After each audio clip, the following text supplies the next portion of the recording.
Oh, you're so beautiful. Lift your bottom, okay. That's good. Get rid of all that, and then give me one more check. Oh, you're so beautiful. We did it. Oh, You did it. Okay. You used this. Fly with the rainbow, above the clouds we go. Fly with the rainbow, over islands in the sea. Look down from the clouds with me, a bridge of colors glad to see. Raindrops from the mountains flow, from forest high to reef below. Fly with the rainbow, above the clouds we go. Fly with the rainbow, over islands in the sea. Hush, shh, hush. Let me tell you a story. It's the story of a family. It's the story of a child. It's your story, sweet baby. It all began in a dark, warm sea. On the day you began to grow, you were growing a mother, growing a father, growing a family. And from that time on, a bigger love had begun, and there was much to learn and much to celebrate. Pregnancy, birth, and the postnatal period can be discussed as 4 distinct stages, each with their own opportunities, challenges, and rewards. The first stage, often called the first trimester, refers to months 1, 2, and 3 of gestation. At this time, a woman will discover and confirm her pregnancy, begin prenatal care with a chosen midwife, doctor, or birthing professional, and make the changes necessary to ensure optimum health for herself and her baby. Many, countless women have told me they knew the moment they conceived. They are absolutely conscious of it. And I believe them. They are in touch with their bodies. So when I found out I was pregnant, I pretty much tripped over my panties. I think I used like 2 Costco packs of pregnancy tests because I was so excited. Oh, we were super excited. It was an intentional birth, so Okay, good. yeah, we definitely had that intention to get pregnant, and so it was really exciting. We were obviously really happy, and we were so happy. She was on it, so. Yeah, we had had a miscarriage a few months earlier when we got pregnant the first time that time, and it was super devastating and just really for anyone, and that it just sucks. So, that was really, really sad, and I wanted to have a baby so bad. Yeah, I felt joy, just absolute joy that we got pregnant so fast. We tried on the first time we got pregnant, so it was really easy.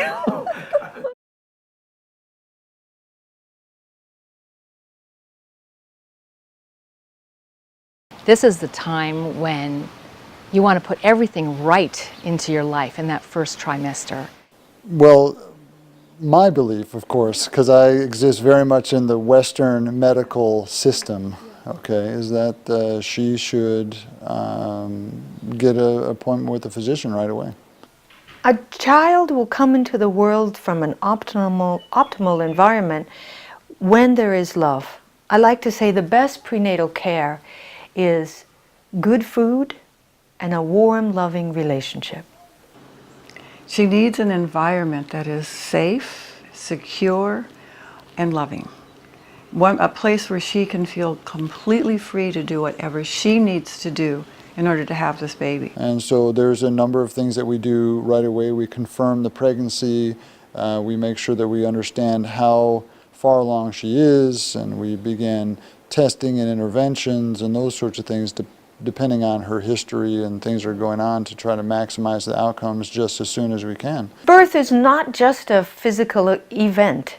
That birth has intersecting lines where you have emotions, you have a mental aspect, you have spiritual aspects. We don't realize that that baby is a fully conscious, fully formed, fully functioning human being until they're outside.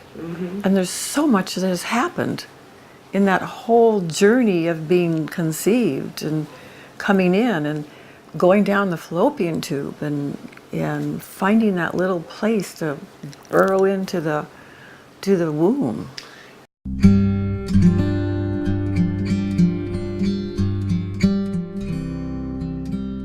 I am never alone now.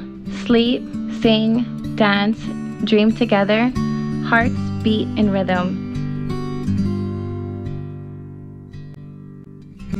All of my feelings pumped by my heart into you, dear one, coursing through shared veins. Biologically, food. She has to have the right kind of food.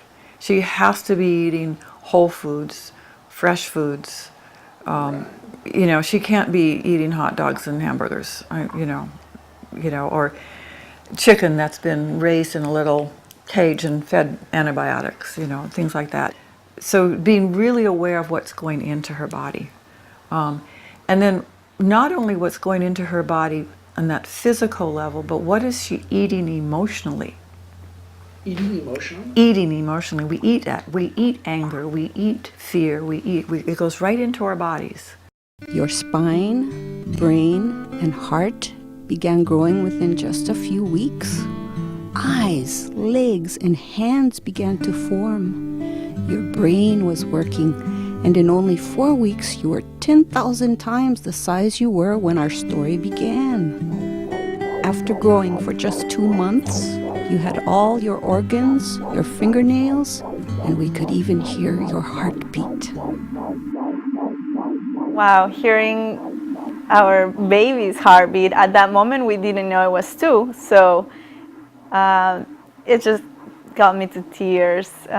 Very emotional, knowing that actually that little human being already has the strong heart, and hearing it is just amazing. And there it was, like this little being, and it was such a magical thing for the family as well, because she was the first grandchild, and we were all there to hear that and experience that.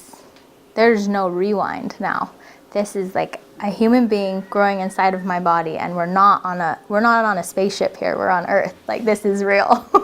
So it's like doing the naked dance. He was in the room, and I'm like, yes! Oh my God! And the doctor's very serious, when he left, and I was just doing my jumping for joy. She carries our baby, but I want to be part of it all. What can I do to help her? What makes a baby healthy and grow strong? What makes a baby happy?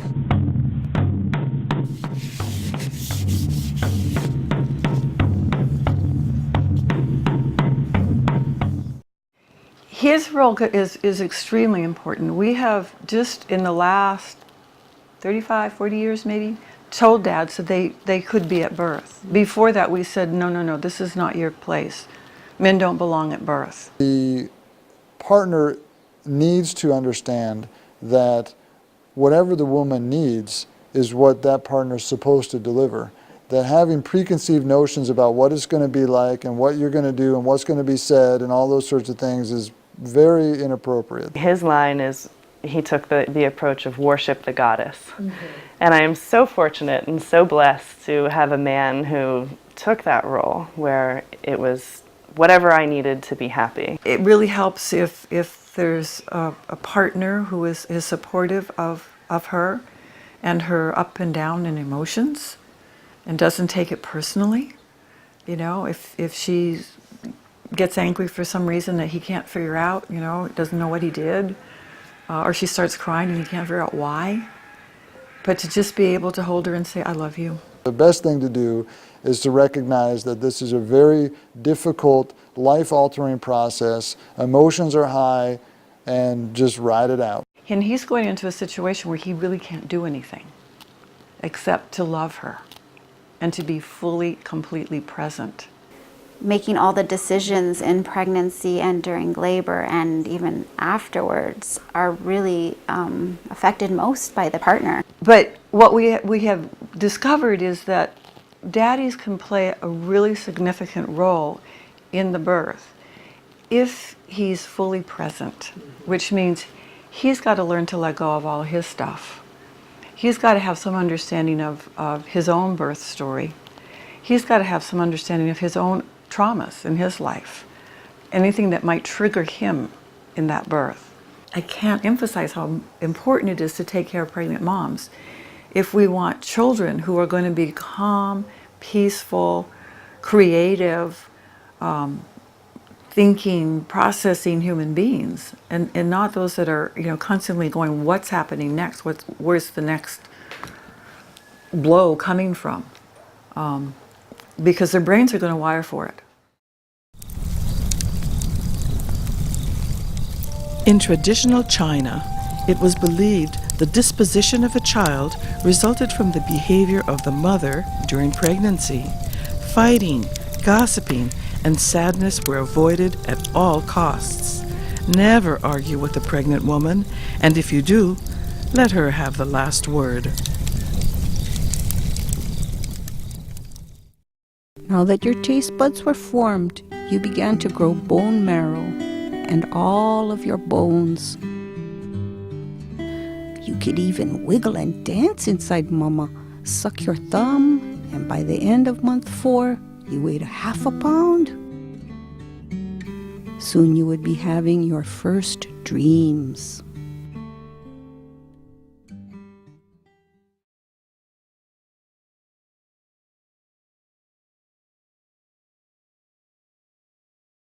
The second stage, called the second trimester, refers to the months 4, 5, and 6 of gestation. At this time, a baby will grow from 1/2 to nearly 2 pounds and pump 25 quarts of blood through the body each day.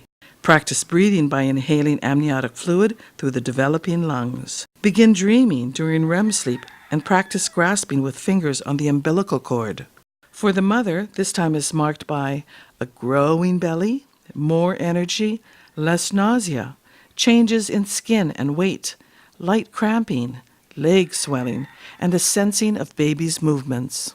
It's just the best feeling. I mean, it really, because I was so nervous because of the previous miscarriage, I was so nervous so that when the baby started moving, it was a way that she and I could check in together. I knew she was okay in there. So that was a big help, I didn't have the anxiety every time we went to the doctor then that, oh my gosh, is she okay? Because I felt her moving. The first time we felt the baby moving was actually on the first trimester. Usually it's on the second, but maybe because it was 2 or something, but it was almost at the end of the first trimester when I felt it really strong. One day it just kicked me and it woke me up. And I just felt like, wow, it's strong, it's there, it's excited. I thought it was a boy because it kicked so much. Ended up being 2 girls. Someone had described it like as butterflies in your stomach, but like not the nervousness, but like actually like this fluttering. Yeah.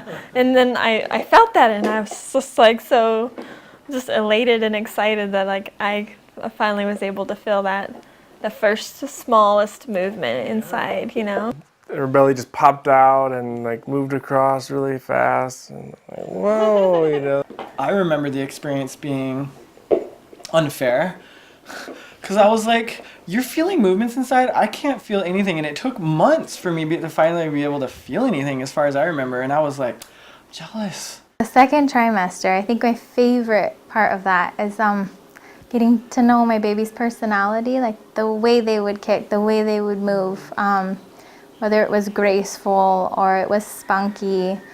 I felt like that's when the real connection happened. I wasn't nauseous anymore. Now I was more alert and connected. I'm feeling my baby move. I know I'm just, somehow you gained a relationship through like movement, more or less. Like there's life in there and you felt it. Some of the movements I remember when she was inside Coco's belly was just like the huge motions that were like, it was almost like a sci-fi film, and I thought, I was like, oh my god, it's like this, and she was doing like an impersonation of what she was doing in this stuff, like a kick, punch, and like a woo. I picture your lips pursing and nursing through taste, your first spice and sweets. Does all that growing, stretching, pressing into hands and toes make you ache, little one? Take iron, build blood. Take calcium, build white bone. Take love, and give life. Well, by the time she gets to that second trimester, she's far enough along that she's beginning to show and feel the baby, and there's that excitement about that, you know, it's more than just fluttering or bubbles or heartburn. This is really the baby. And, you know, it was around 16 weeks, I believe, so that's into the second trimester that I began to feel the baby inside me and kicking and moving around. And wow, the realization of the gravity of it all really sunk in then, when my belly is starting to grow and she's in there kicking around and moving around and flip-flopping and doing her thing, and really starting to understand what it was meaning for me. And most women are beyond that early pregnancy, nausea, don't feel good place. And they also are not to the place where their bellies are so big that they're bumping into things, or, you know, having trouble walking, or, you know, their whole insides are squished. I have a lot to say about the womb environment, mostly because I'm a student not only of Western biological medicine, but also of Tibetan medicine. I think that there is a high level of mysticism regarding the intrauterine environment and its impact on the individual that's being created and will eventually be born. How the child forms, the actual environment has a sensitivity and a response reaction to not only the mother's diet, lifestyle, behavior, but also the emotional warmth in the family group, whether it's a husband, partner, father of the baby, or even another female partner. My personal opinion is that the intrauterine environment can be very, very bad. You can have poor nutrient supply, you can have diabetes, you can have a number of different factors that are making the intrauterine environment not conducive to good fetal health. And that child will still do well, because in the postnatal period, that child has adequate nutrition, that child has adequate health care, is cared for by loving parents who are dedicated to that child's well-being, and that will virtually every time overcome any intrauterine environment problems. Right from the beginning, you know, is it welcoming and nurturing place to be? What happened at conception? You know, was this a loving pairing of two people, or was this a drunken brawl? I mean, that's going to make a difference in how that baby is perceiving life. And we just don't pay attention to that. We don't think about that. There's a new revolution again, and it comes in cycles, and it's coming again to take a stance in your birth experience. And so that comes with learning the environment of the baby. What must the baby be doing in there at this time? So getting stress out of your life. Stress is huge. Everything is safe and warm. I feel the soft water, the rocking, the sounds of our heartbeats, Mama and me. I hear her singing and Papa talking. As long as Mom is taking care of herself, that womb is nurturing and precious and wonderful. From perinatal research, we know just from twins in the womb that they can feel love and warmth and response from each other. But the babies also feel the emotions of the mother. And so the research does show a mother that's depressed, the baby will also feel that. A mother that's scared or angered, the baby can also feel that in some capacity. Singing to the baby, father talking, reading to the baby, touching their belly, developing a relationship with this baby that goes generations ahead. It's hard to believe my son or daughter is living inside her right now. Until I hold my baby, it all feels a bit unreal. Is there anything I should do before that day comes to introduce myself to our child? When she was inside Coco, we sang a lot of songs, and we said a lot of positive things to the baby, and we sang some Buddy Holly and My Little Buttercup. We try talking to them, playing music to them. For me, just by even like breathing, eating, simple things that I do every day was, I was trying to communicate to them through that. I felt like she was always included, talking to her, letting her know what was going on, and then just just consciously including her in all of the decisions, because everything affects her too. I practically changed everything on my habits, how I do it. Like I stopped rushing, keeping a good, nice breathe, and with diet too. I communicate with him with dieting, with nice walking more, exercising. I started doing things that I never did before. I remember we were in the middle of a move during that time, and so we were, when things would get stressful or intense, we would explain to her what's going on and even ask her for her input. I had made up a little song before I had felt her kick and before we heard the heartbeat, that just a song that my little baby's okay and healthy and strong, and that helped, So this environment, it's got to be a place where this human being that is growing in there feels nurtured and wanted and loved. In traditional Central American tribes, when a woman announced her pregnancy, she was treated with extraordinary care.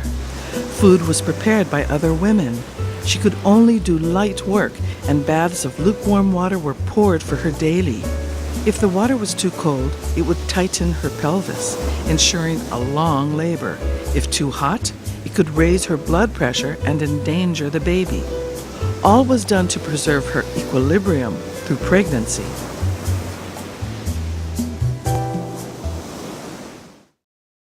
Next, you began opening and closing your eyes, sweet one.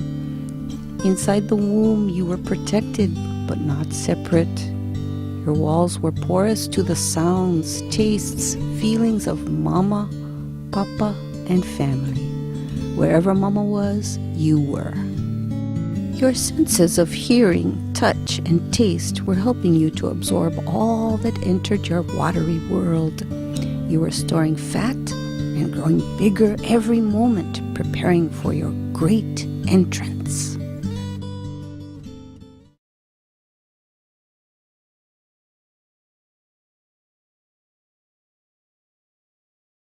The third stage, called the third trimester, refers to months 7, 8, 9 of gestation and includes the birthing. At this time, a baby will reach full term somewhere between 39 to 41 weeks, continue developing the complex central nervous system, have unique fingerprints, complete ossification of skull bones, grow hair, and detect light through the eyes, decrease amniotic fluid, rotate to a head-down position, and drop into the lower pelvis, ready for birth. The mother might start producing breast milk and experience soreness. Feel the full weight of pregnancy, baby, placenta, fluids, fat stores, and breast growth with muscular aches and pains. Experience Braxton Hicks or warm-up contractions. Feel baby's movements often and anticipate labor. Finalize the birth plan with partner and care providers. We knew already it was going to be a life-changing thing, so we just took our time. Our relationship and our romantic story is quite a whirlwind of a romance, and so it was pretty much like we met, soon after got married, soon after had a kid. And the whole time we were pretty sure, I remember it was like early on in the romance we're like, we should have a baby. And it was pretty easy to agree on that. In our society, you know, you go to the hospital, you go to an OBGYN, and that's what you do. We definitely were talking with a midwife and a doula. We talked to my mom. She was willing to come over and help. This happened way before. So it's like perfect, you know, we will have our parents' support, even though nobody lives in this island with us. And I think there can be,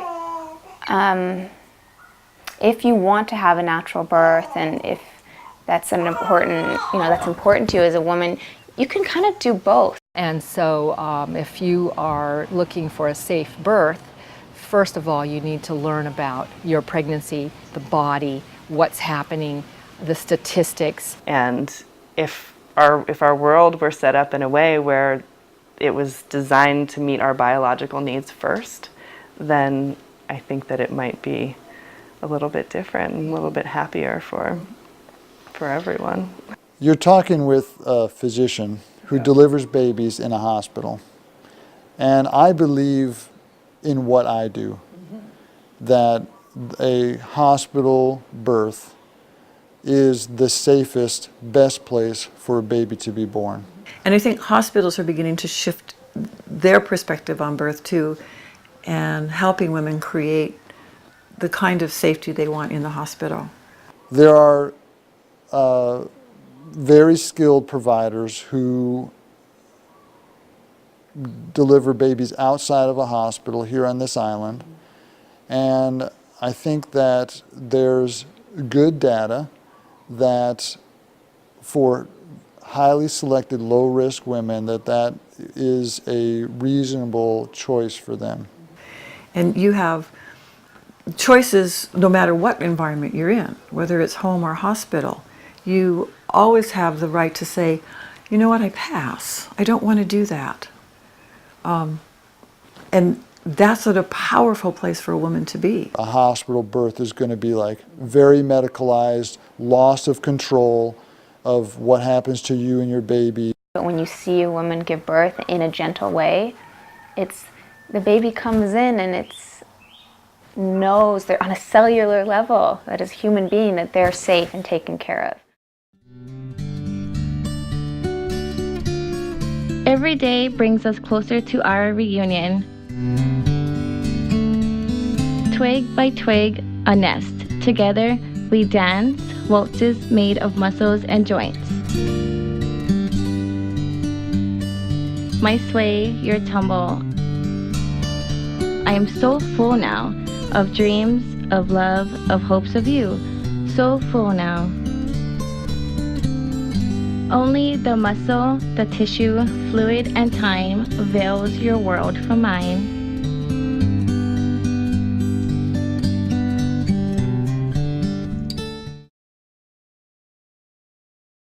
From intuitive knowledge to scientific knowledge, the attitude and emotions of birthing mothers have profound effects on the birth experience.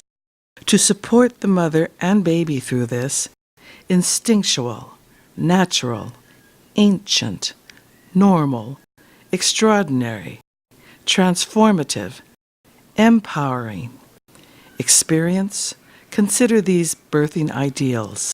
Expectant parents should participate fully in obstetric decisions through education and access to diverse information. When open communication of concerns and hopes between expectant parents and the birth team will lead to positive birth outcomes. A mother will labor best when she feels comfortable and secure. For some, this is at home, others at a hospital, and others at an alternative location like a birthing center.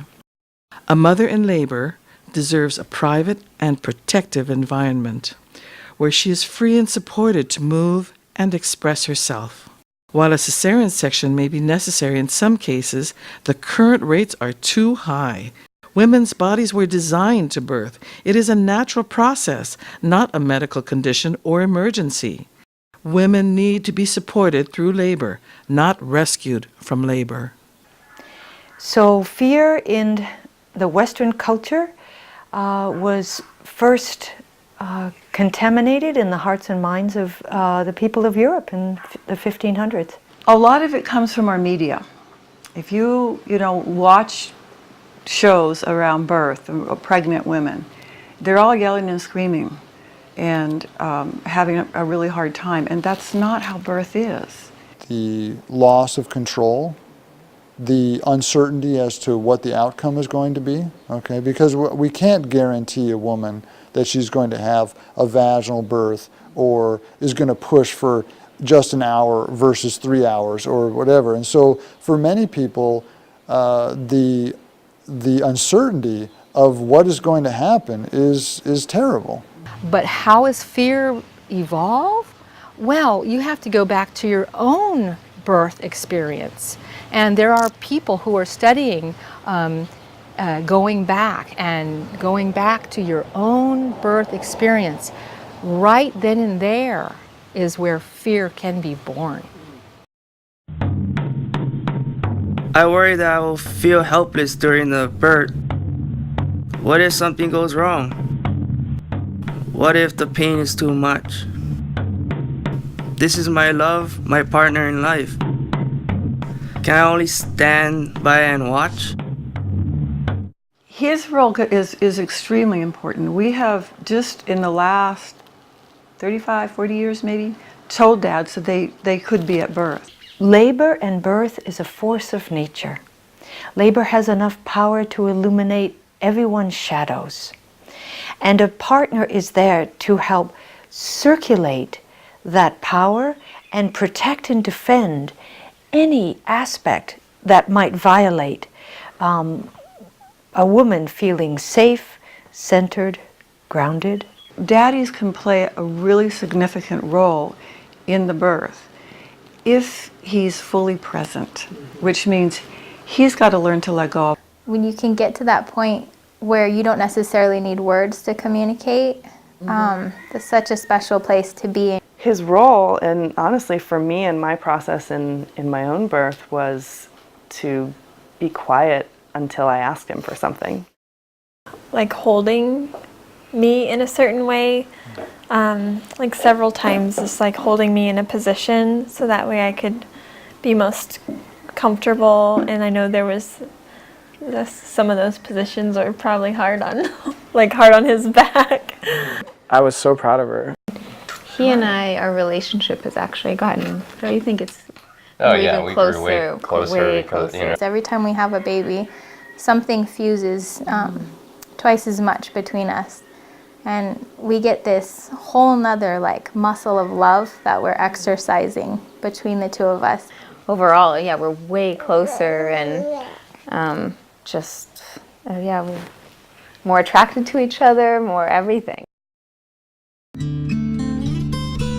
You had finished your growing on the inside, and it was time to come out and start your growing in the world.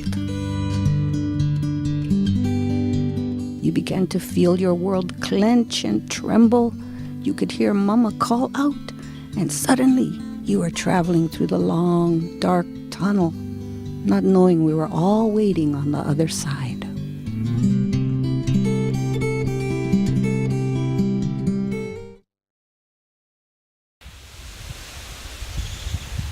In traditional clans of West Africa, it is typical that a birthing woman will be surrounded by several woman relatives and the tribe's midwife, while the men stay away.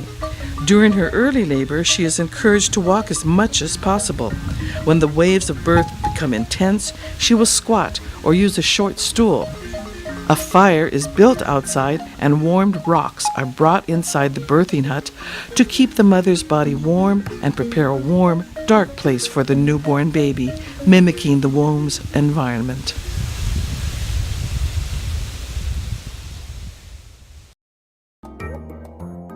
A dream begins here. Wild woman surfs the waves of birth, landing a mother. I've made a home here, sculpted from the inside out, only to break free. I love you.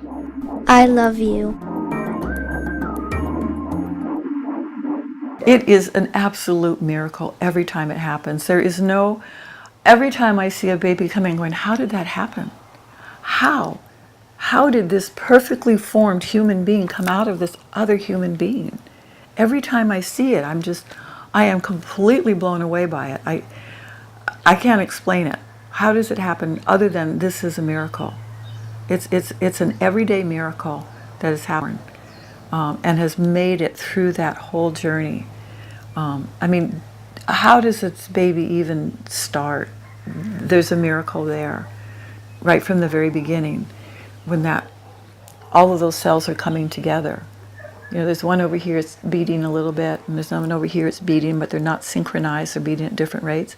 And they begin to move together, and they come together and they start to go. It's the heart. How did that cell over there and that cell over there know that they were heart cells?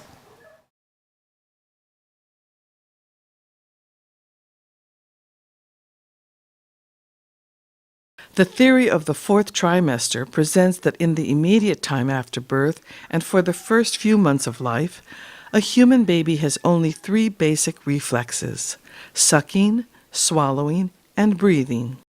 Unlike other mammals, the human infant cannot lift their head, sit or walk upright, move about, keep warm, or feed themselves. Therefore, at this time, a baby should have full access to mother night and day, eat when hungry, sleep when tired, be protected from full exposure to elements in public, have as much time as possible held or swaddled on mother's body or other family or partner. The immediate period after birth is time of healing and rejuvenation for the mother's body.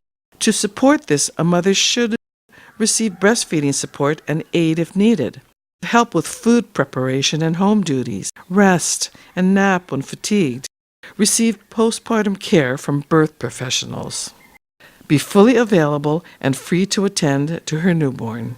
The birthing process, the experience of growing a baby and the experience of raising a newborn baby, although they're part of a woman's life just as a normal, healthy woman, they're really hard, physically and emotionally. She's in bed and she's taken care of. All her needs are met. And her job is to breastfeed the baby. And that's a 24-hour job. That doesn't stop, you know. She's doing that every few hours. So she really needs somebody to be there to feed her, to make sure the laundry's getting done, the house is getting cleaned, you know, the toilets are scrubbed, and all of those kinds of things, that she doesn't need to go anywhere. So that's why, you know, we want women to have that advantage of getting pregnant on purpose, being prepared emotionally and financially for this, because that makes it much, much easier. Having a partner to help you through this is a lot easier than having a mom help you through this. And if you watch newborn babies, they are here on mom's heart or dad's heart. They're facing in. It's a symbiotic relationship. Baby needs mom and mom needs baby. And dad needs this too. One of the best places for a baby to be is right on dad's chest.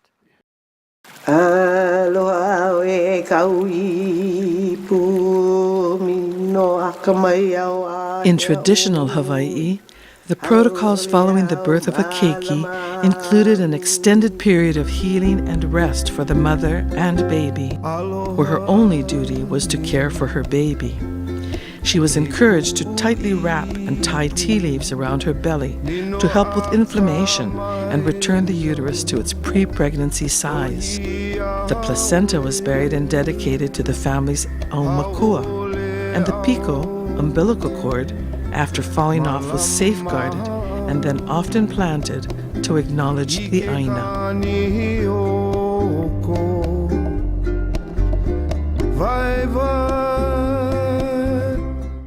We're trying to teach them Spanish as their first language, so that was kind of like more her tradition, is to teach them the culture of the people of Peru. We just feel like we're doing what we felt was right, no matter what, just following our own instincts and not necessarily following any sort of traditions. They're just doing what felt best. This was a chance for us to create a totally blank slate of a life. Start from scratch. I'm so lucky that I have my mom with me. So she's been, telling me everything she did with me. Yes. So it really helps because having your mother there, you know, to guide you, you know, it's just priceless. We named our family a new name. So we both let go of our last names to create a new family line called the AO family. Her last name was Staffordshire, mine was Monarchik, and now we're the AO family.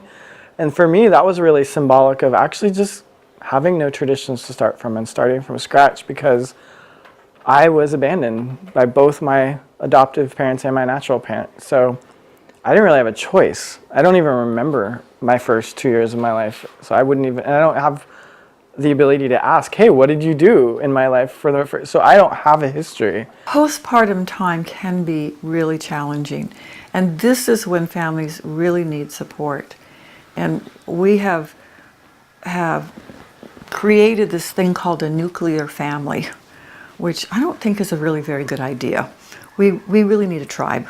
We need a community of people around us, particularly in postpartum. After the birth, many times you're already sleep deprived as a pregnant woman in your third trimester, and then you usually stay up all night having a baby, and then the baby's up every 90 minutes to feed for what seems like an eternity, and so you're pushing an intense sleep deficit, and you're not that comfortable, and your hormone levels, your progesterone level, which used to be 100 times your normal non-pregnant level, now is going to go back to the non-pregnant level, and your estrogen level is going to change too. And so there's all these fairly dramatic changes that are going on. It can be fine. Women come in and they're like, this is great, this is fantastic. And other women, it's not that easy. I explain it like this. So, the mother is under the influence of a tremendous hormonal cocktail. She is going to ride that cocktail for approximately 10 days to 2 weeks postpartum. And it is a normal physiologic reaction after 10 days to 2 weeks for her to crash. That crashing looks like you're crying, you're weepy, or you may be a little edgy or impatient. Some women can get so frightened by this, they immediately think they're in a depression.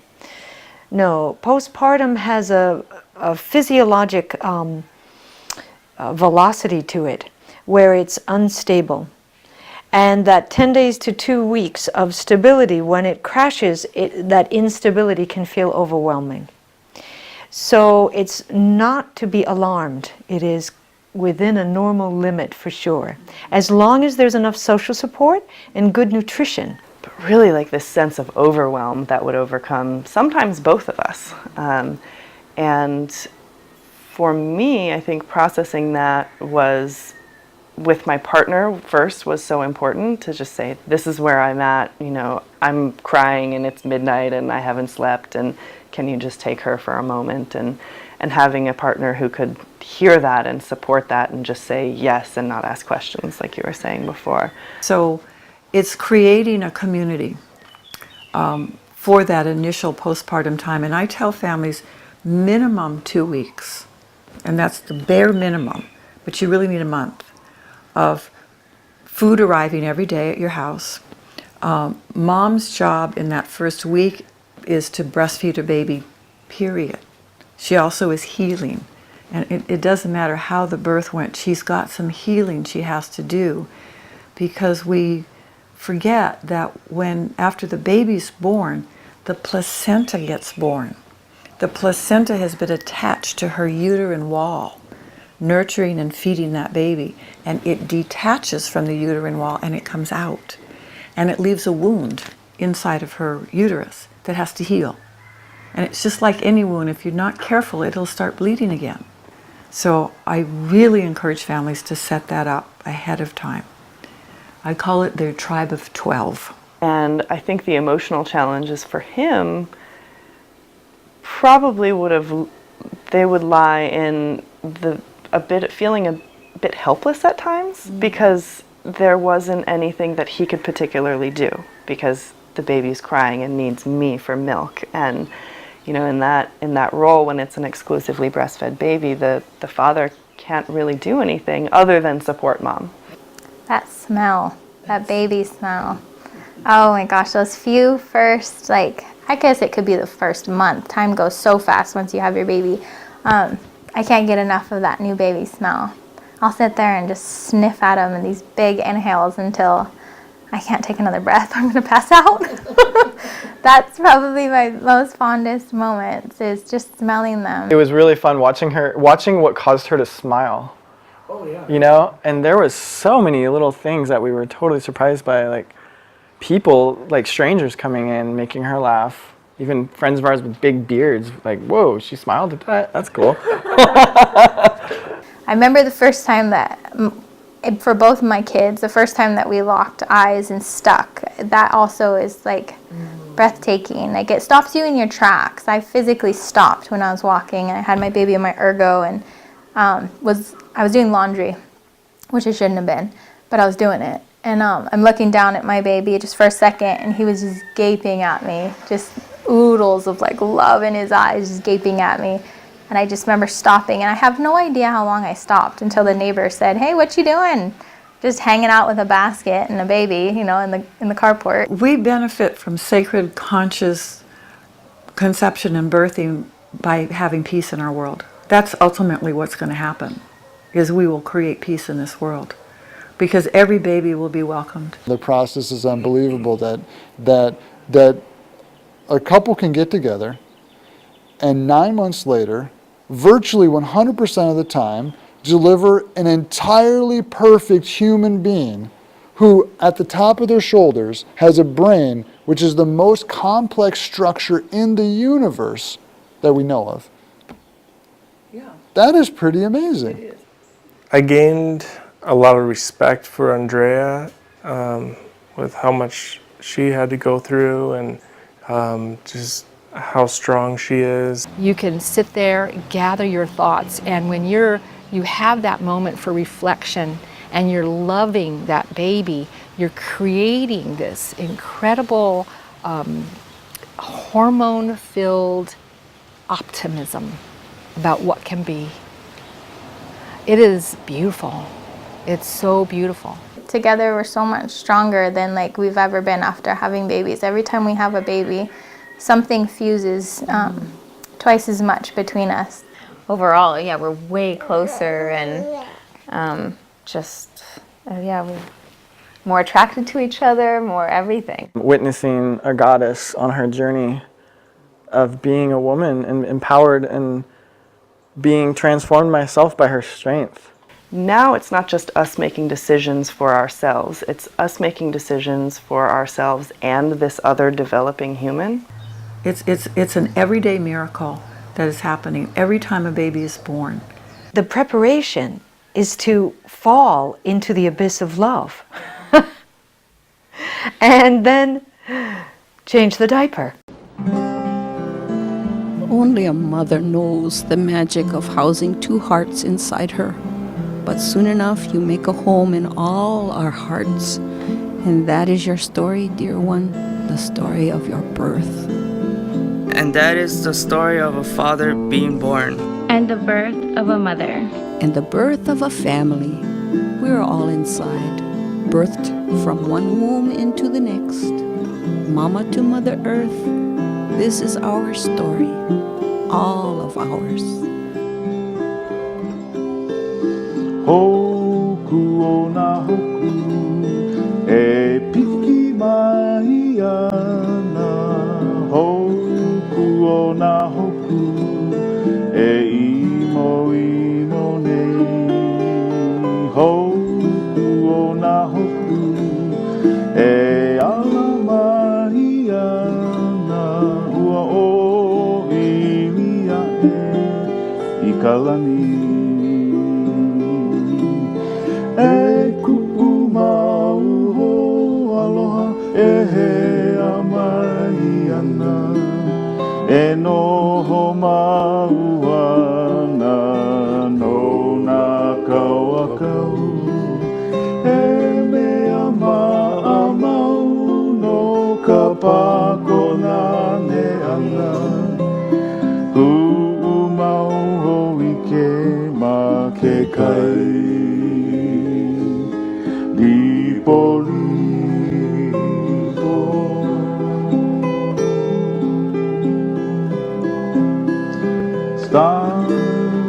the stars, they're climbing into sight. Stars, oh the stars, they're winking in the night. Stars, oh the stars, they are all awakening, appearing, a multitude of light. Ever-present friends, calling, calling to me, steadfast and sure, forever they will be, shining as always, high and bright and free, constant companions on the deep, deep sea.